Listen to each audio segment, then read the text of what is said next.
Bonjour à tous et bienvenue sur notre plateau en direct de la foire gastronomique et internationale de Dijon pour la 7e édition. Alors aujourd'hui, c'est une journée spéciale, c'est la journée de la chasse. Évidemment, il n'y a pas de gastronomie française sans gibier. Alors nous allons accueillir avec plaisir le président de la Fédération des chasseurs de Côte d'Or, Pascal Sécula, mais également le vice-président qui est aujourd'hui aussi le membre du jury du concours de terrine à base de venaison, Dominique Rigaud, et enfin un grand chef, celui du château de Courban, Takashi Nikoshita, qui est avec nous également. Alors bonjour messieurs, tout d'abord Pascal Sécula, les chasseurs ont toujours été présents sur la foire, alors pourquoi est-ce que c'est important pour vous d'être présent sur cet événement ? Alors effectivement, ça fait 10 ans maintenant, parce que c'est le 10e anniversaire cette année que nous sommes présents sur la foire. Donc pour nous, c'est un événement festif, c'est un événement de communication externe avec les autres usagers de la nature, ceux qui ne chassent pas, tout le grand public, mais également avec les chasseurs. C'est surtout un événement de communication entre, je dirais, épicuriens, parce que la chasse, la gastronomie française, les chefs, tout ça est très lié. Je vais vous prendre un exemple, Paul Bocuse, Bernard Loiseau, des grands noms de la gastronomie française, mais aussi de grands chasseurs, tous les deux. Olivier Nasty, chasseur aujourd'hui présent dans l'Est de la France, grand chasseur et bien sûr grand chef. Donc voilà, il n'y a pas de grand chef qui ne s'intéresse pas, et tout à l'heure, je pense qu'on nous le confirmera, à travailler le gibier. Il y a même Thierry Marx qui a dit dernièrement le gibier, patrimoine de la gastronomie française. Ah, voilà. Donc voilà, tout est lié. Et alors, en quoi la venaison participe aussi à la valorisation de la chasse ? Alors exactement, la chasse, effectivement, quand on est entre amis chasseurs, il y a un tableau. Et le tableau, la règle, c'est de se le partager. On appelle ça le partage de la venaison. Donc il y a une réglementation d'ailleurs spécifique, parce qu'entre la vente de la venaison, qui est très réglementée en termes de contrôle, laboratoire, etc., sanitaire, c'est normal, le partage de la venaison entre chasseurs a des règles plus souples, de manière à permettre justement que chaque chasseur puisse repartir avec un morceau du tableau de la journée. Et alors si on veut se procurer du gibier, comment est-ce qu'on fait Alors, c'est justement par rapport à ce que je viens de vous dire, c'est plus compliqué parce que dès qu'on veut se procurer du gibier, effectivement, on est dans des circuits plutôt professionnels. Et là, effectivement, il faut que ça sorte de laboratoire de venaison.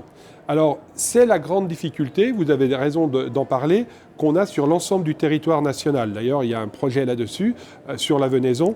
Il faut qu'on arrive à installer dans toutes les régions de France des laboratoires de découpe et de préparation de la viande. Il faut savoir qu'aujourd'hui, il y a plus de 80% du gibier consommé en France qui est importé, qui vient notamment, principalement de la Pologne. Ah oui. Quand vous savez que dans le département de la Côte d'Or, si je vous dis un chiffre, ça risque peut-être de faire peur, il se prélève environ 30 000 grands animaux, cerfs, sangliers, chevreuils. Ça va représenter, si on fait un 30-40 kg de venaison moyen entre le cerf et le sanglier, un peu moins pour le chevreuil, ça peut représenter 1000 tonnes de venaison, rien que pour le département de la Côte d'Or. D'accord. Alors tout ça, c'est effectivement partagé, mais ce serait bien mieux si on pouvait le préparer, mettre ça sous vide, que le consommateur puisse le mettre directement dans son congélateur après l'avoir acheté. Donc ça, c'est un des objectifs dans les années à venir. Et je pense que ça sera en plus une superbe communication envers les autres personnes qui ne chassent pas, mais qui n'ont rien contre la chasse et qui n'ont rien contre la viande. Elles seront bien contentes de pouvoir acheter un morceau de viande dans leur supérette du coin avec un label. Viande de Côte d'Or ou viande de gibier de Bourgogne-Franche-Comté. Ça, c'est un projet. Et au niveau de la fédération, vous êtes combien de chasseurs Alors la fédération, on est en nombre d'adhérents, 11 500 adhérents individuels. Alors après, il y a les adhérents territoriaux, ça représente 1500 sociétés de chasse dans le département, donc c'est énorme. C'est un réseau associatif très important, la chasse, et donc certainement un des plus importants au niveau national. Donc rien que la Côte d'Or, c'est les chiffres que je viens de vous dire. Ce qu'on peut dire, et c'est la bonne nouvelle, c'est qu'après 3-4 années de descente régulière de 1,5 à 2% d'adhérents chaque année, Cette année, on stabilise, voire même on va progresser. On a, grâce aux nouveaux chasseurs qui arrivent, après avoir passé la formation du permis de chasser et qui valident ce qu'on appelle la validation annuelle, viennent rejoindre les rangs des chasseurs. Et cette année, eh bien, on progresse. Alors on va progresser de 0,6% peut-être, mais c'est symbolique. On arrête de chuter et on est plutôt en augmentation. Et sur la Côte d'Or, vous avez un gibier particulier. Voilà, qu'est-ce qu'on chasse finalement en Côte d'Or? Alors en Côte d'Or, on peut chasser tout gibier, que ce soit petit, grand gibier, bien évidemment, aussi les oiseaux de passage, la migration, mais principalement la chasse en Côte d'Or, c'est le grand gibier. Il y a beaucoup de forêts, bien évidemment, et on a des grands espaces pour les grands animaux. Sangliers, comme partout, on en a beaucoup. Peut-être même un peu trop en ce moment, mais il faut savoir que les chasseurs font tout également pour faire baisser ces niveaux de population de sangliers. On a des grands cervidés.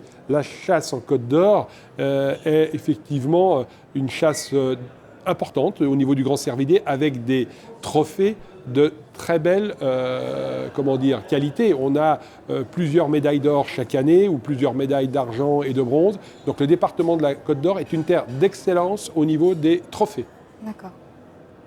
Merci beaucoup, Monsieur Sécula, pour ces informations. Alors, on va passer au concours de terrine, effectivement, qui s'est déroulé ce matin. Donc, est-ce que vous pouvez nous dire, Dominique Rigaud, donc aujourd'hui, vous êtes un membre du jury de ce concours de terrine à base de venaison. Comment ça s'est déroulé ce matin? Est-ce que vous avez eu des belles terrines? Oui, évidemment, tous les ans, on a de magnifiques terrines. Cette année, un petit peu moins nombreuses que d'habitude, mais vous savez, cette histoire de Covid nous a bien embêtés et il faut que tout se relance. Néanmoins, on avait 13 terrines de présentes ce matin, donc c'est une sélection à l'aveugle, évidemment. On a de très belles terrines visuelles et très très goûteuses, donc c'est assez compliqué de départager. Donc comment ça se passe? Simplement, les gens déposent les terrines soit chez un dépositaire, ils ont tout ce qu'il faut sur notre site fédéral, ou directement à la fédération, donc c'est anonyme, il y a un numéro de marqué dessus, point final, et c'est ce qu'on retrouve nous sur la table. Et donc là on fait une première sélection, on retient 5 terrines sur le nombre de 13, et là on finit par dire voilà, c'est un tel numéro, je parle bien, toujours pas de nom, qui est premier, deuxième, troisième, etc. etc. Quels sont les critères? Alors j'imagine le visuel, déjà vous regardez un petit peu la terrine, l'aspect Exactement, le visuel déjà. On regarde exactement comment est présentée la terrine. On regarde la coupe, si ça se tient bien, si la coupe est franche, si ça dégouline pas. Voilà, il faut que ça soit quand même quelque chose d'intéressant. Ensuite, on passe au goût, donc on sent, on goûte, et très puis important de goûter. Très important, très important. Mais ça c'est voilà, ça arrive en dernier par contre. Oui, mais ce qui intéresse quand même au départ, c'est le visuel aussi. Donc voilà, donc ça donne envie. On mange pas si on n'a pas envie, si ça donne pas envie. Donc voilà. Donc là, on note chaque membre du jury sans se concerter. On note. Vous êtes combien d'ailleurs dans le jury? Nous étions 5 là dans le jury.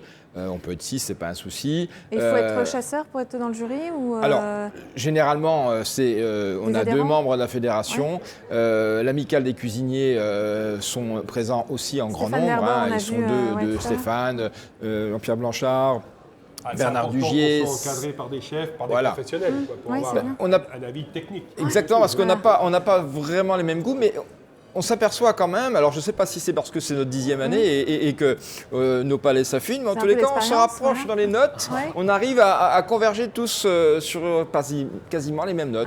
Donc voilà. Donc évidemment, je vous ne dévoilerai pas les gagnants.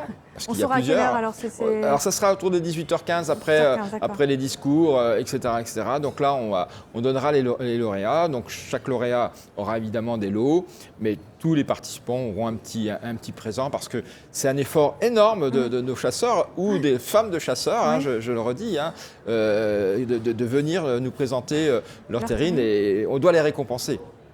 Et alors, juste, si les récompenses sont quand même intéressantes, est-ce que vous pouvez nous dire un petit peu ce qu'ils vont gagner ces concurrents? Alors là, vous me piégez. Voilà. Non, mais généralement, c'est des invitations à la chasse, c'est des invitations dans les restaurants, et puis les lots. Après, je vais pas vous dévoiler, il faut que ça soit la surprise aussi Voilà, pour oui, les oui, bien lauréats. sûr, oui, mais, c'est sûr. mais voilà, on a des petits lots pour tout le monde, mais qui sont très sympathiques d'ailleurs. D'accord. Mais voilà, tout le monde sera récompensé. Les lots à partager et basés sur le plaisir, soit oui. gustatif ou soit à la chasse. Voilà. D'accord. C'est très ça, bien. on n'en dira pas plus. Bon, bah rendez-vous alors à 18h15, c'est ça? On aura C'est le résultat. ça, c'est ça, discours et puis résultats, sonneurs de trompe de chasse, etc. C'est encore un grand moment. Hein. On a encore beaucoup de moments à oui, venir. Là. aujourd'hui, comme c'est votre On a journée, les chefs, oui, je vais du être obligé coup, de partir parce que les chefs vont commencer à cuisiner. Hein. On a un chef qui va nous rejoindre tout à l'heure. Il faut animer un peu, il faut parler un petit peu de la venaison, un peu de la chasse, on est là pour ça, et présenter tout ça. Hein. Donc, toute la journée, il y a un moment où on a aussi les corps, c'est ça? Voilà, il y a un oui, ce défilé soir, les dans trompes de la chasse. fin. Les trompes de chasse, pardon, Vous ne excusez-moi. pourrez pas vous tromper pour le public qui est là dans les rues, dans les allées. Dès que vous allez entendre les trompes de chasse sonner autour de la table de Lucullus, vous pouvez venir, elles vont arriver après 18h, et là, il y aura la programmation des résultats. Dès que vous allez entendre les trompes sonner, c'est à ce moment-là que ça va se passer. D'accord, bon, on ne peut pas se tromper là, je pense qu'on va les entendre, il n'y a pas de souci. Sans jeu de mots, on ne peut pas se tromper. Il n'y a pas d'excuse là pour louper les résultats. Et juste un petit rappel, ce matin, donc pour les terrines, pas de dégustation au public évidemment, hein, pas de dégustation cet après-midi non plus de terrine, hein, Covid faisant, mais par contre vers les chefs, entre 12h et 14h, évidemment il y aura dégustation dans des petits ramequins personnalisés avec ce que vont nous préparer les grands chefs. Et puis ce soir on recommence aussi à partir, je crois que ça doit être 18h30 jusqu'à 20h. Accompagner nos mets avec les sommeliers de Côte d'Or qui nous font l'honneur d'être présents avec nous et de nous offrir les vins, enfin nous offrir en tous les cas à ceux qui viendront déguster les vins. Donc c'est encore des très très grands moments sur cette foire et nous sommes très heureux d'être présents en tous les cas. Ça c'est ouvert au grand public, voilà, tous les visiteurs ils peuvent venir déguster du gibier, du bon vin et voilà. Oui, parce que le virtuel, comme on l'a fait avec la table de Lucullus cette année, c'est bien. Mais le concret, c'est quand même mieux. Hein, si on peut goûter, si on peut goûter c'est quand même un peu plus sympa. On est d'accord. Merci Dominique Rigaud, je vous laisse à vos occupations. Je vous remercie. Un petit dernier mot. On a quand même les féminines. Vous savez qu'on fait une journée féminine. Bon, là, avec les vacances scolaires, ils ne pouvaient pas venir. Donc, ça sera le 10 novembre. Donc, on arrivera, on reviendra. Je reviendrai en tous les cas. Je ne sais pas, Pascal, si tu reviendras, si tu auras le temps ou pas. Mais en tous les cas, ils vont cuisiner aussi de la venaison, puisque c'est quelque chose de récurrent depuis 10 ans. On veut absolument que ces jeunes se mettent à cuisiner vraiment de la venaison parce que c'est quand même, je l'ai dit tout à l'heure, c'est la meilleure viande, c'est la viande la plus saine qu'on puisse avoir. Donc, et une magnifique promotion pour la chasse. Tout à fait. Merci à vous. On n'oublie pas tous ces rendez-vous. Merci Dominique Dominique à tout à l'heure. On vous libère. On peut partir là. Merci, à tout à l'heure. C'est à vous, chef. Voilà, c'est à vous, Takashi Kinoshita. Mettez à côté de chez monsieur le président, alors. Ça sera mieux. Ah, c'est très bien, parfait, très bien. Alors vous qui êtes un grand chef, est-ce que vous aimez cuisiner la viande de gibier? Oui, tout à fait, parce que déjà, un très grand merci à Monsieur le Président, parce que comme nous, cuisiniers, même moi-même, le plus important, c'est un côté, c'est manger local. Voilà, parce que c'est vraiment, comme j'habite à Château de Corbon, un village de Corbon, voilà, tout à fait, qui est moitié d'habitants qui fait la chasse. Et en même temps, ça, c'est vraiment un produit local. Voilà. Donc, nous, on a très attention par rapport à ça. Donc, consommation locale, voilà, c'est très important. Donc, en plus, c'est culturellement, ça, c'est comme vous dites, le patrimoine mondial de cuisine française. C'est quand même présenté. On ne peut pas ignorer les chasses, les venaisons et tout ça. Voilà. Donc, et en même temps, ça me fait vraiment plaisir de. Comment on arrive, c'est la saison de champignons et des gibiers, tout ça, pour le cuisinier, c'est un très bon heure. Voilà.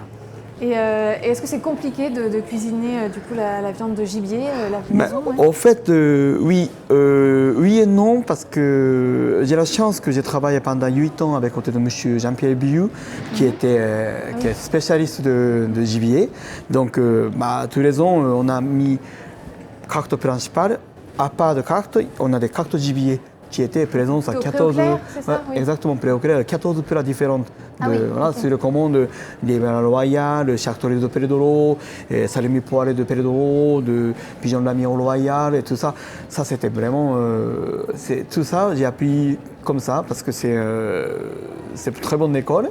Et en même temps, comme j'ai hérité son savoir-faire, donc maintenant, je sais comme en tant qu'ambassadeur de 100% Côte d'Or savoir-faire. Oui, vous êtes ambassadeur aussi de la exactement. marque. Oui. Donc c'est. Là, vous êtes obligé de cuisiner. De valoriser. maison, Et puis quoi, voilà, hein, exactement. Et puis c'est pur plaisir de travailler Ah oui, ce genre de c'est un choses. Voilà.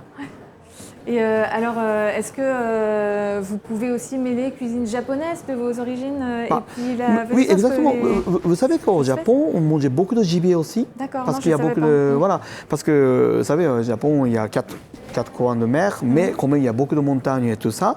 Donc, on a mangé principalement marcassin, de cerf et beaucoup de lapins de Garenne et tout ça. On mangeait D'accord. beaucoup. Ah oui. Et puis, il y a chaque.